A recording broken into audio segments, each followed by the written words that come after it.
Meanest Triad of all time will make a Disney employee shit his pants. And the X2 with the an X-Zuru, yes, with a happy 7.5 kilogram Nerf Turf Strong Arm spring. This is the monster of pocket pistol. 16 kilograms of number 62 Hillman. Lots of power. Portable. But as you can see, the Zuru is twice as small as even this. And even though it doesn't have repeatability, a lot of times you'll just, with this thing, you'll just hit in one runs. So here we go. Okay. Now let's hit it with the Zuru. Now put in mind the Zuru has a soft tip, not a hard tip dart, because it's a Stefan shooter. Ah, hit me, right? Just nailed me. Just, yeah. Velocities are actually quite similar. And even in battle, like a lot of times my pistols have jammed or something's happened, I've gone around a corner and just blasted people with this thing. And this has won me a few rounds, actually. But let's face facts. This blaster here was made solely as a sneak pistol, okay? So, in the role of a sneak pistol, you actually want something absolutely the smallest. The least amount of metal, get through metal detectors, and everything else. So look at this thing. I will tell you though, it was not easy. Oh gosh, okay, so what do you have to do to put a turf spring in here? Okay, well first off, here's your normal spring, right there, okay? It's just your tiny 3 active coil, 5 total coil little spring. It is exactly, maybe it's a little bigger than one of these, a 7.5 kilogram turf spring.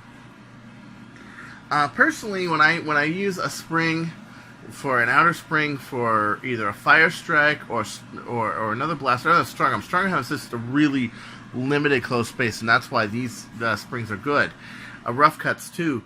I usually use something a little more universal, like C882. It's one of the very few applications I'll use something other than a turf spring. Is the outer spring of a fire strike, although the 8K I use as an inner spring now. Or I will use the 8K turf spring, or I'll use a maybe a what is like a C882, but it's 2 millimeters in diameter, and it's about 5.75 inches long. Which is the same specs as an Explorer spring, but I just chopped it out because Explorer did the nice smart thing of not carrying me anymore because, oh, Chris, well, you can't actually work in this industry and be my friend. Isn't that right? Says Hang. So, anyway, yeah, this is really, really nice. Powerful. But here's the other thing. Okay, look at the profile of this, okay? And put in mind, this has been in my pocket, it's been snagged, everything else, okay? You can see it's gotten its use. It still fires great. I mean, you just heard that. Look how big this is, okay? The footprint of this thing. You put these two together, look at that. I am all for small footprints. And on screen, it doesn't look that much different, but, well, believe me, it's huge. I say the same thing about footprints about this blaster and this blaster.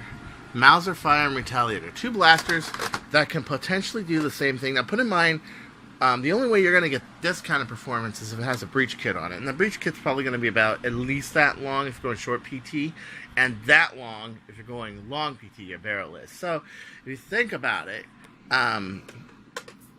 there are 2 blasters that can do potentially the same amount of performance. Okay, if you really low kg this, maybe like 8K or something, you can do what this can do. But the big difference is look at the size. Look how it's more solid. The size matters. I can put it on a holster rig a lot easier than this. This is real boxy and it kind of flunks around.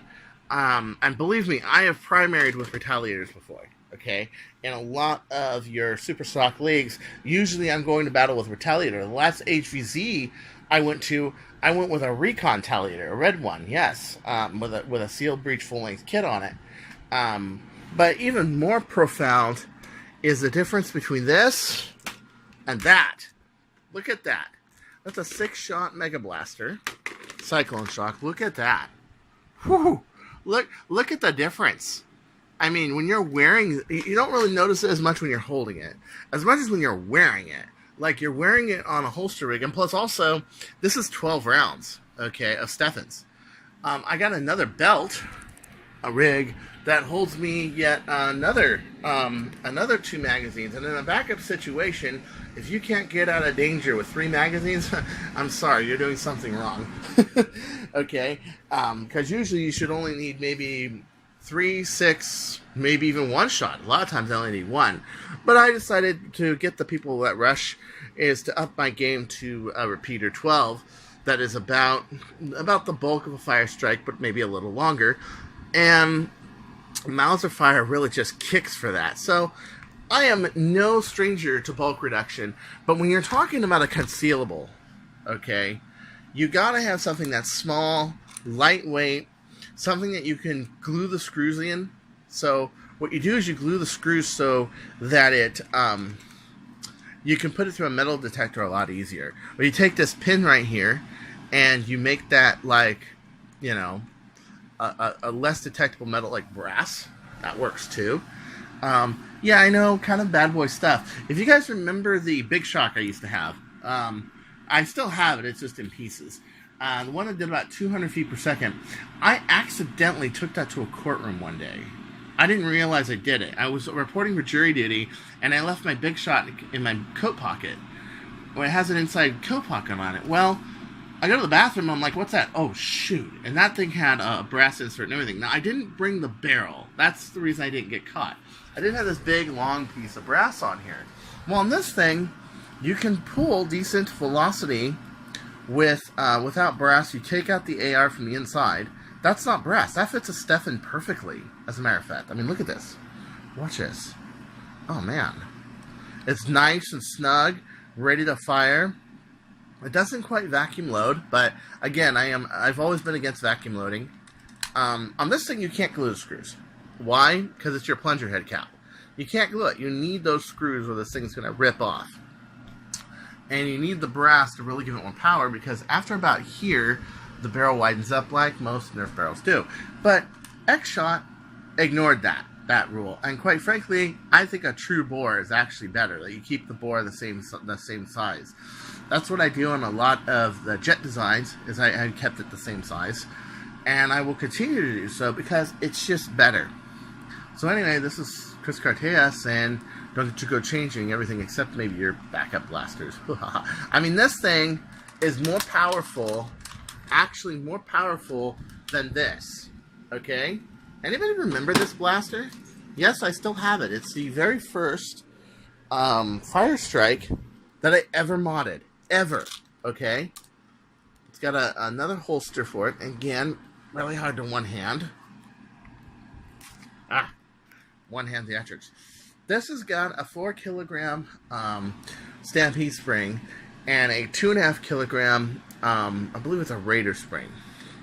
And I got, that's no bullshit, one battle. 26 Zeds in one battle. Just with this thing. It was a battle when we were cut off in the trenches. Okay, and we were between that. And I was shooting full-length darts, of course. The AR's taken out of this. And I still use this for backup blasters because when I'm out of war, I will throw this in my magnetic snap holster, the one that the Ultra Match Fire Strike is in. That one right there. Okay, and I'll use this for quick draw. I had pulled, in the last war, I pulled this out 5 times to retaliate and shoot somebody when my mag strike was out of ammo. 3 of those connected. That's pretty good for a backup. Just a quick draw and boom, try to shoot him. Not even down the sights, anything, just boom. Okay?